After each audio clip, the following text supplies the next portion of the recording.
భారతదేశంలో ఎంతో మంది మాట్లాడుతున్నారు. చాలా మంది ఆ వార్ను గురించి, లేకపోతే ఆ ఇజ్రాయెల్ను గురించి, ఇరాన్ గురించి మాట్లాడుతున్నారు. మరి అలాంటప్పుడైనా బైబిల్కున్న గొప్పతనం వారికి అర్థమవుతుందా? ప్రపంచ స్థితిగతులను గూర్చి చెప్పగలిగేది దమ్మున్నది బైబిల్ అని వారికి తెలుసా?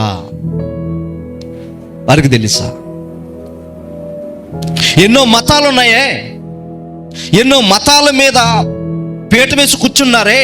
మరి మతాల గ్రంథాల మధ్య ఉంటున్న ఏ గ్రంథాలైనా సరే ప్రవచన వాక్యాలు ఉన్నాయా?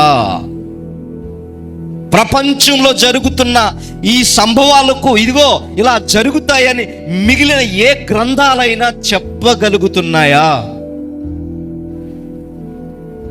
బైబిల్ అంటే చిన్న చూపు, బైబిల్ అంటే అది మత గ్రంథముగా, బైబిల్ అంటే అక్కర్లేని పుస్తకంగా తీసి పారేస్తున్నారే. ప్రపంచంలో జరుగుతున్న ప్రతి సంభవానికి సమాధానం చెప్పగలిగేది బైబిల్. ఎందుకు ఈ మాట నేను ఎంత ధీటుగా, ఎంత గాంభీర్యంగా, ఎంత ధైర్యంతో చెప్పడానికి ఇష్టపడుతున్నానంటే, బైబిల్ అంటే చిన్నది కాదురా. బైబిల్ అంటే నీ భవిష్యత్తు పుస్తకం. నీ భవిష్యత్తు పుస్తకం, నీ తలరాతను మార్చగలిగే పుస్తకం, నీ జీవితాన్ని నిత్య జీవం వైపు నడిపించే పుస్తకం.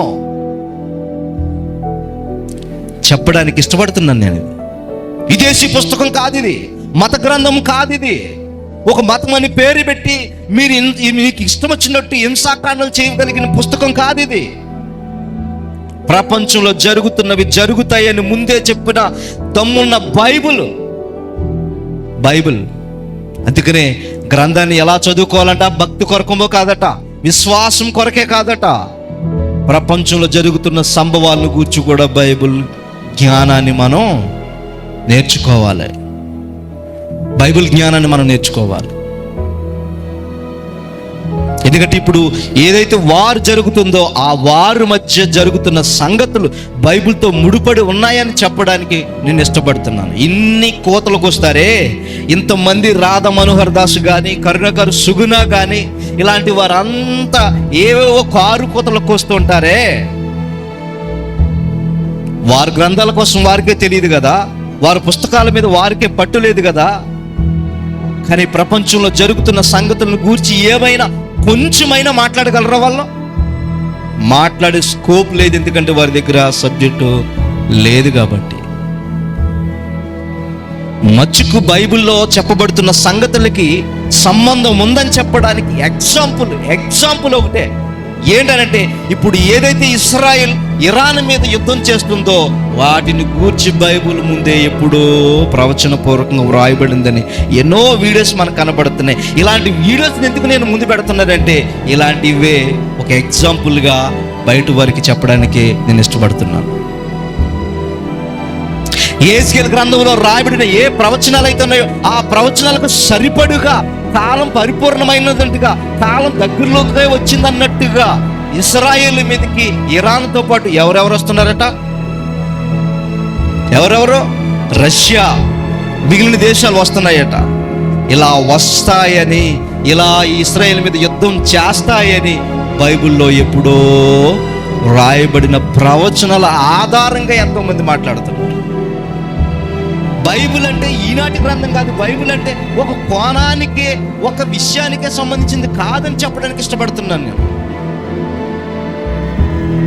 దేవుడిచ్చిన దివ్య గ్రంథం అనగానే ఏదో ఒక మత గ్రంథముగా, లేకపోతే ఒక వర్గానికి సంబంధించినట్టుగా దీన్ని చేయడానికి ఇష్టపడడానికి, మాటలు మాట్లాడడానికి ఇష్టపడుతున్నాను నేను. బైబిల్లో ఎప్పుడో రాయబడి ఉంది కదా, నీతో పాటు మిగిలిన వారు ఇజ్రాయెల్ మీదకి యుద్ధంకి వస్తారు అని. నన్ను అడిగితే ఇప్పుడు వచ్చేసిందని అంటున్నారు, కానీ ఇంకా ఉందేమో అనిపిస్తుంది నాకు, నా అభిప్రాయం. ఎందుకంటే ఆగిపోయింది, ఇంకా ముందుందేమో అన్నట్టు అనిపిస్తుంది. బైబిల్ అనగానే ప్రవచన గ్రంథం అని చెప్పడానికి 2 మాటలు చూపించి నేను ముందుకెళ్తాను.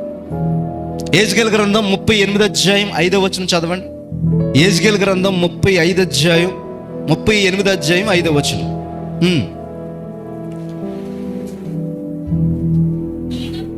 నీతో కూడిన పారసిక దేశపు వారిని, కూషీయులను, పూతు వారిని అందరినీ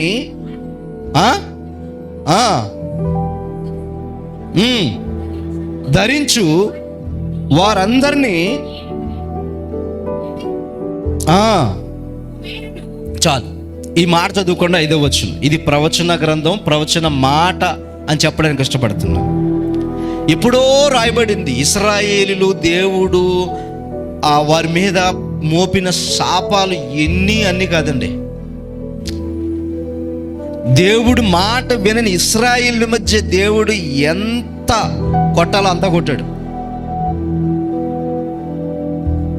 కొట్టాడు.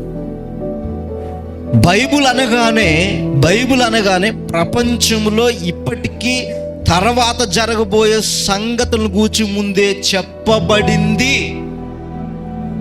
అని చెప్పడానికి దీనిలో ఉన్న ప్రవచనాలు మాట్లాడతాయి.